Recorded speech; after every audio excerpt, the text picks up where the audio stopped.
Welcome sa aton nga membership class, especially lesson for discipleship class. This is video 1. What does it mean to be a member of the church? Before you can answer that question, how to become a member of the church? Well, the Bible is telling us, mga kauturan, nga para ikaw mangin membro sang Church ni Jesus kag mangin Christians, dapat mo nga you are going to have ang conversion may ara ginatawag nga two parts. God's part kag man's part, meaning God's call and man's response. Ang gospel gatawag sa aton the book of Romans 1:16, for I am not ashamed of the gospel because it is the power of God for salvation to those who believe. Ang aton lang response sa offer sang Dios ang salvation is to hear, to believe, to repent, to confess Jesus, and you need to be baptized. So assuming that you are already baptized, you have met these requirements, mga kauturan, ang imo na lang nga himuon amo ang pagsabat sang question, what does it mean to be a Christian or to be a member of the church? So imo ni ang una tandaan mo, it means I will worship weekly.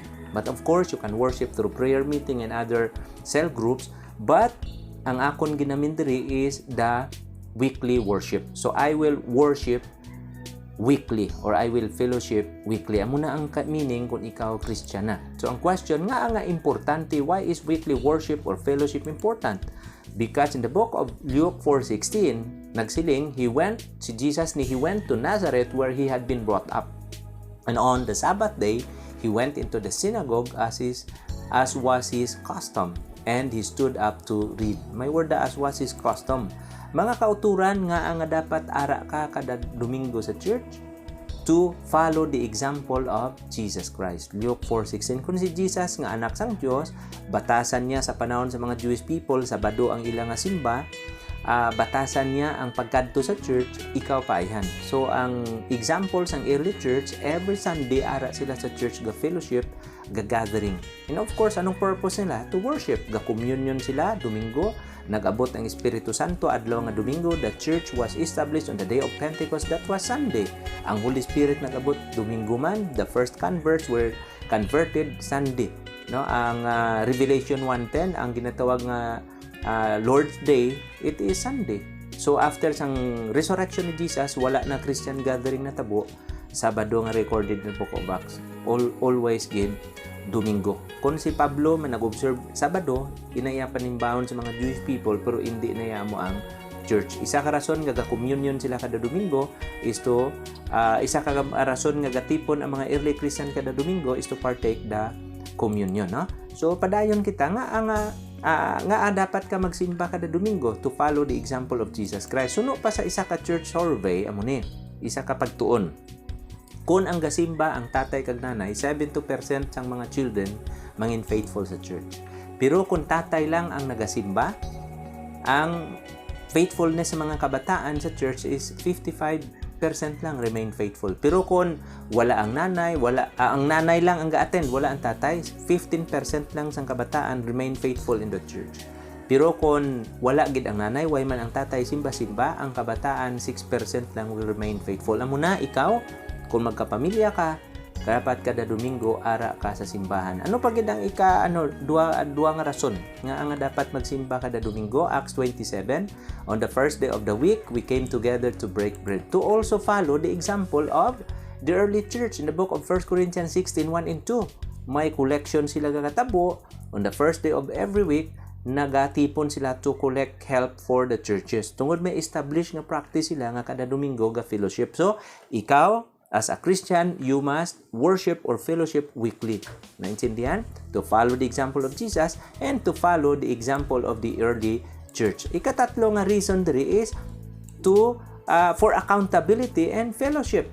Hebrews 13:17, obey your leaders and submit to their authority. They keep watch over you as men who must give an account. Obey them so that their work will be a joy, not a burden, for that would be of no advantage to you. So for accountability in fellowship, kung wala ka pirmi sa church, paano ka makasiling under ka sa leadership sang mga elders, deacons, or sinuman nga church leaders? Hindi sila accountable sa imo, kag ikaw wala man accountability. Amo na nga you have to be there. Kaya paano ka magsiling obey your leaders? Wala ka ganito pirmi. So kadelikado ka tama. And also, Hebrews 10:25, siling sa Biblia, let us not give up meeting together as some are in the habit of doing, but let us encourage one another, and all the more as you see the day approaching. So, nga dapat tara ka sa church, we also should worship or fellowship weekly as an act of obedience. Amo gali ni ang imo pagpakita man sa matinumanon kay ginsugo sa Bible nga hindi gid pag-neglect. Ang pagtilima, pastor, damo da mga ipokrito. Ay, simba lang yapon kay damo patupulungkuan para sa ipokrito, di ba? So, hindi naton paghimuon na nga rason nga kumo kay ang iban, ilan na sa labton sa Dios. So, hindi kita mag-weekly worship. So, amo na, si Abraham ganin, the book of Genesis 22:5, naghambal siya, sang gindala niya si Isaac nga ihalad na, silingan niya ang iya servant, niya stay here in the donkey while I and the boy go over there, we will worship, and then we will come back to you. Si Abraham, grabe ang worship. 3 days siya nga naglakat para na mag-worship. Kita ya, 20 minutes lang, ara na ta sa simbahan, hindi pa takakadto, no? Isa, late na nag-abot, nadali pa magpuli. So, hindi na siya nami nga attitude. Okay? So, another reason is to express appreciation. Nga magsimba ta kada Domingo, to express appreciation. Di ba? Psalms 100, kanami dang ginambal nga enter His gates with thanksgiving and His courts with praise. Give thanks to Him and praise His name, for the Lord is good and His love endures forever. His faithfulness continues through all generation. So, makadto ka sa simbahan kada Domingo to express your appreciation. Di ba? Utwas mo sa Diyos, it's a celebration time. Mag-celebrate ka nga for the whole week. Gingiyahan ka sa Diyos, ginbuhi niya ka. Kadto ka sa church to express that appreciation through your prayers, upod sa mga utod sa pagtuo, and even through your singing. Okay? And also, nga dapat ka magsimba kada Domingo because ang worship provides inspiration and comfort. Nagahatag inspiration sa aton. Makabati ka sang sermon, no? For example, ako nagwali, may ma-comment nga, pastor, salamat gid sa imong nga wali. Na touch gid ko, na bless ko, na nami, no? Amo na siya, inspiration and comfort. So ang question naman subong amo ni, how do you worship weekly? How do we worship weekly? Paano kita magsimba kada Domingo? Well, pagsimba kada Domingo, una, through our preparation. According sa Hebrews 10:19-22, therefore, brothers, since we have confidence to enter the most holy place by the blood of Jesus, by a new and living way open for us through the curtain that is His body, and since we have a great priest over the house of God, let us draw near to God with a sincere heart, in full assurance of faith, having our hearts sprinkled to cleanse us from guilty conscience, and having our bodies washed with pure water. In short, magpreparar kita sa aton self, no? Sa Sabado pa lang, hindi ta sige pulaw hasta mag-aga. Tapos sa church kita matulog. I-prepare ta nga aton mga lawas, nugay ta halay ka pulaw sa Facebook, everything. Aga pa ta mabugtaw, no? Mag-devotion kita. Kung mahimo, samtang galuto ka, patukar ka sa mga gospel songs, o ni gani pamati ka sa mga sermons diri sa online, no?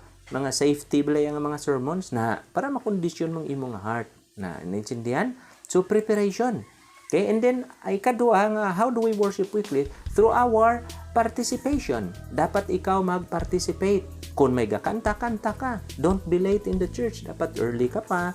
No, kung may ga-smile, smile ka. Kung wala ga-smile, ikaw gyapon mag-smile. Ministry na. Mga musta ka, ang mga guest, kung nakita mo ni bag-uni ng bisita, kadtuon mo, you have to participate because you preach the first sermon.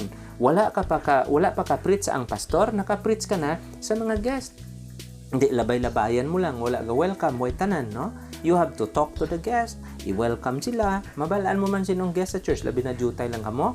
Kilala mo na kung sinong bisita. Hindi. Don't ignore visitors. Kaya ining mga guest naton sa church, mga first 15 minutes, decide na sila kung mabalik sila o kung hindi. Imagine mo, 15 minutes, wala gid siya nag-hi sa iya, wala gid na siya nag-yuhom, o kung wala gid siyang nag-attender sa iya, kadako siyang problema na katama. So we have to participate. Kung magsiling ang pastor, amen, amen. Magsinggit, praise the Lord. Magsinggit, hallelujah, hallelujah. Kung magtindog, tindog ka man. Kung ga-clap, clap ka man. Kung hindi ka man niya komportable sa clap, okay lang. Basta ang general na principle, you must participate. Kung kinanglan ikaw responsive reading, ikaw responsive reading. Kinanglan ikaw prayer, ikaw prayer. Kinanglan special music, ikaw hatag special music. Kinahanglan nga ikaw ang mag-gather sang offering, ikaw gather sang offering. But anyway, tudlo sang discol, ikaw tudlo sang discol. through your participation. No? Come, let us bow down to worship. Let us kneel before our Lord, our Maker, according sa Psalms 95 verse 6. No? Muna, and also through our practice. This is the last. Dapat magsimba kita kada Domingo, hindi lang ang simba Domingo lang. No? From Sunday to Sunday ang aton simba, 24 hours a day. Because worship, according to the Bible, therefore I urge you, brothers, in view of God's mercy, to offer your bodies as living sacrifices, holy and pleasing to God. This is your spiritual act of worship. Romans 12:1. So, ang aton whole life is surrender sa Ginoo as our worship to Him. So, ang aton worship continuous na kada adlaw because worship is a life given in obedience to God. So, kabay pa sini nga time as a disciple of Jesus, ang aton nga responsibilidad, what does it mean to be a Christian or what does it mean to be a member of the church? You must worship weekly. God bless you and more power.